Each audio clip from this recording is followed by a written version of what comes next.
நான் கலந்து கொண்டிருந்தேன். அப்பொழுது தேர்வு எழுதிவிட்டு வெளியே வந்தவுடன் நண்பர் கணேஷ் அவர்கள் அந்த ஹால் டிக்கெட்டுடைய பின்பக்கத்தில் ஒவ்வொரு கேள்வி நம்பர் போட்டுங்க, அதில் என்ன விடைன்னு குறிப்பெடுத்து வந்தார். அப்போ வந்து கணேஷ் நாங்கள் ரெஃபர் பண்ணி பார்த்துட்டு இருக்கும்போது, கணேஷ் கண்டிப்பாக நீங்கள் திருப்பூர் மாவட்ட சார்பில் முதல் பரிசு வாங்கிடும் நான் எதாச்சும் சொன்னேன்.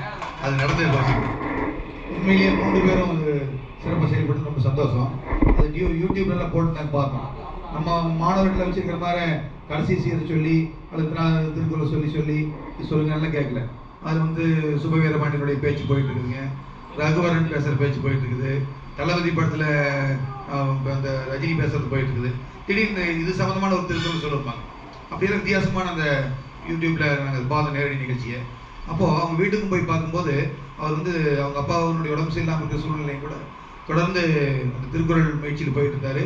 திருக்குறள் மேடை ஒன்று வச்சிருக்காரு. அங்கே போய் வந்து அவங்க குழந்தைங்க, அவங்களுடைய துணைவியார், நண்பர்கள் எல்லாருமே அதை பயிற்சி செஞ்சுருந்தாங்க. அதை பார்க்கும்போது மிகவும் சந்தோஷமாக இருந்தது. பல்லடம் பள்ளிக்கு அடிக்கடி நான் போகும்போதெல்லாம் பார்த்தீங்க அப்படின்னா ஒன்றா ஒரு இலக்கியம் சார்ந்த செயலில் ஈடுபட்டிருப்பேன், இல்லைன்னா மரம் வைக்கிற நிகழ்ச்சியில் ஈடுபட்டிருப்பேன். நாங்களும் எங்கள் பள்ளியில் பசுமைப்படை நடத்திட்டு வந்துட்டு இருக்கிறோம். என்எஸ்எஸ் நடந்து அதில் மரம் செய்கிறோம். எங்கள் பொங்கலூர் பள்ளியில் முற்போக்கு சங்கம் சார்பிலையும் அவங்க 3 பேர்த்தையும் அழைத்து ஒரு ஆலோசனை கூப்பிட்டுருந்தோம். அதில் அவங்க 2 பேரும் இன்னைக்கு வர முடியும், கணேஷ் மட்டும் வந்திருந்தாரு. அவர்களுக்கு நாங்கள் பாராட்டு விழா வச்சுருந்தோம். இனியும் எங்களோட கவிதை தொகுப்பு பண்ணும்போது இன்னும் சிறப்பாக 3 பேருக்கு ஒரு விழா எடுக்கிறதுக்கு நாங்கள் ஏற்பாடு செய்திருக்கிறோம்.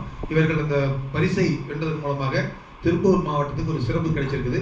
இவங்க தொடர்ந்து நிறைய மாணாக்கர்களை எல்லாம் இதுபோல் பயிற்றுவித்து தமிழக அரசின் சார்பாக நடக்கக்கூடிய அந்த 25,000 ரூபாய் போட்டியில் நிறைய மாணவர்களை பங்கேற்க செய்து இந்த திருப்பூர் மாவட்டம் மாநிலத்துக்கே ஒரு சிறப்பு சேர்க்கும் வகையில் முன்மாதிரியாக செய்து அனைத்து மாணவர்களையும் இந்த திருக்குறள் அவயம் ஒன்றை ஏற்படுத்தி வருடம் போட்டிகளை நடத்தி மென்மேலும் இது போன்ற நிறைய மாணவர்களையும் பொதுமக்களுக்கு ஆர்வத்தை ஏற்படுத்தி சிறப்பு செய்யுமாறு இந்த நேரத்தில் கேட்டுக்கொண்டு வாய்ப்பளித்த அனைத்து நல்ல வளங்களுக்கு நன்றி கூறி விடைபெறுகிறேன். நன்றி, வணக்கம்.